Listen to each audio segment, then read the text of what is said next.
Tu as dit donc Ahmet Schaeffer, le président Schaeffer a acheté le Clermont Foot au mois de mars maintenant de cette année et a pris des participations majoritaires au sein d'un club autrichien, le FC Lustenau, qui joue en deuxième division en Autriche. Et il y a des discussions qui sont en cours au Danemark, qui sont en cours. Ça devrait se faire pour le Danemark. Le but, c'est quoi? C'est d'avoir le Clermont Foot au centre de cette alliance. Ça sera, on va dire, son plus gros investissement, mais aussi d'autres clubs pour créer une alliance un peu à l'image des compagnies aériennes. Mutualiser les ressources, mutualiser les compétences. Ce qu'un club ne peut pas se payer tout seul, à plusieurs, on pourra y arriver. En termes de marketing, de commercial, de finance. Donc c'est mutualiser tout ça. Et il y a aussi bien évidemment le plan sportif qui reste le cœur du projet, de pouvoir aussi favoriser des échanges, notamment de joueurs, de prêts, proposer aussi un plan de carrière à certains joueurs qui partent en prêt en Autriche, des bons joueurs autrichiens, de pouvoir les faire venir facilement chez nous. Voilà, mettre tout ça en place. Alors moi je suis arrivé donc début juillet, officiellement j'ai pris mes fonctions début juillet. Ce que je dis toujours et avec beaucoup d'affection pour Claude, c'est que nous on a récupéré un club très sain financièrement. Quand il y a eu la phase d'audit, de négociation et même après de signature, on a soulevé les tapis, ouvert les placards, on n'a rien trouvé et voilà. Et ça c'est un club très sain. Ça, voilà, Claude le sait bien évidemment, mais on le dit, on le redit. Donc on est sur des bases très solides et là où on a envie d'aller plus loin, Claude aussi avait d'autres activités avec la moto, peut-être était un peu plus détaché du foot, ou en tout cas il prétendait ne pas connaître le foot même s'il connaissait très bien. Mais voilà, il y avait peut-être nous, ce qu'on a envie, notre projet, c'est de mettre ou remettre le club au cœur de la ville. On a un président qui est passionné. Je pense que le foot et le rugby ne sont pas incompatibles.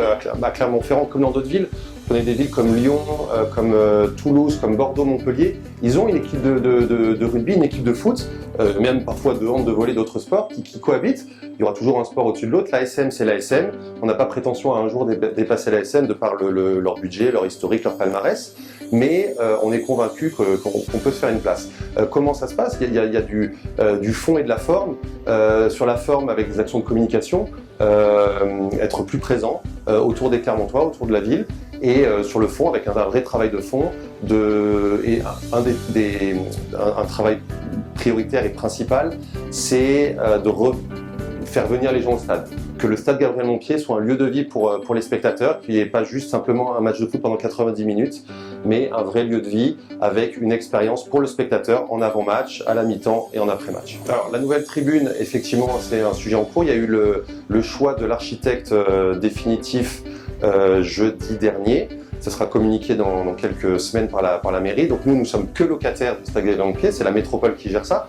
Mais effectivement, il y a ce projet de nouvelle tribune qui pour nous est aussi voilà, un moyen d'avoir des installations remises au goût du jour et pouvoir proposer un stade digne de ce nom aux spectateurs. Voilà, on est dans un club de foot, donc c'est quand même le sportif qui est au cœur de tout.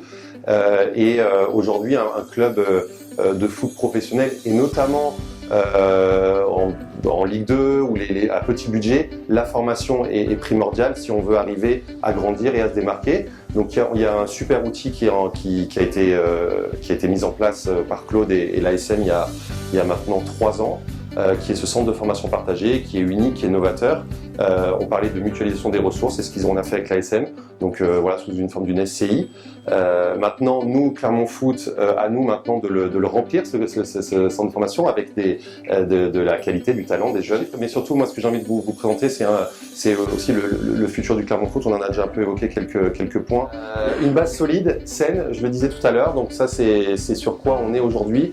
Et on a envie de s'appuyer sur ces bases qui a été bien fait, de le garder, et puis d'aller plus haut, d'aller plus loin, en apportant, nous, nos briques. Aujourd'hui, le budget il est passé de 6,5 à 8,5. Donc il y a eu 2 millions supplémentaires investis par le président.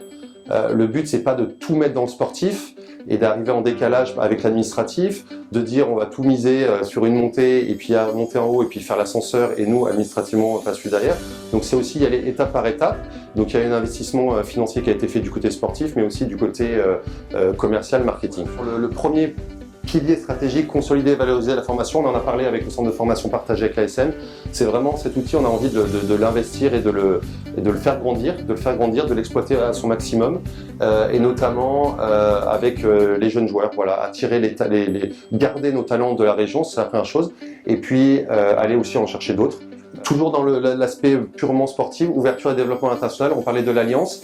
Donc il y a eu une prise de participation dans ce club autrichien, des discussions avec un club danois, mais il y a aussi des partenariats non capitalistiques qui ont été faits avec 2 clubs africains, le TP Mazembe en République démocratique du Congo et la JS Kabylie. Donc là, on fait aussi des échanges de bons procédés. Nous, on leur apporte aussi une expérience, notre réponse marketing, merchandising qu'on peut avoir, et on travaille ensemble. Le deuxième point stratégique pour nous, c'est vraiment établir une stratégie alors CRM et de mieux connaître aussi nos spectateurs, de faire venir plus de monde.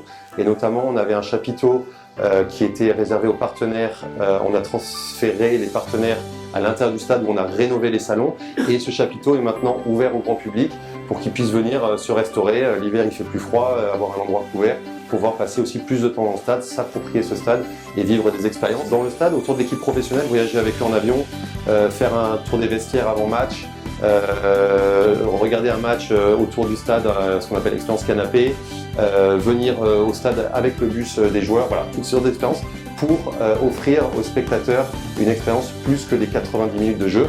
Et le dernier point, et après j'en ai fini, c'est renforcer nos relations avec les entreprises. Aujourd'hui, d'un point de vue purement commercial économique, ce sont les hospitalités, nos partenaires qui aussi nous font vivre, qui représentent une grosse partie du budget. Donc on a besoin aussi de grandir. Si on veut grandir, ça sera aussi avec eux, et donc de renforcer cette relation avec nos partenaires. Merci.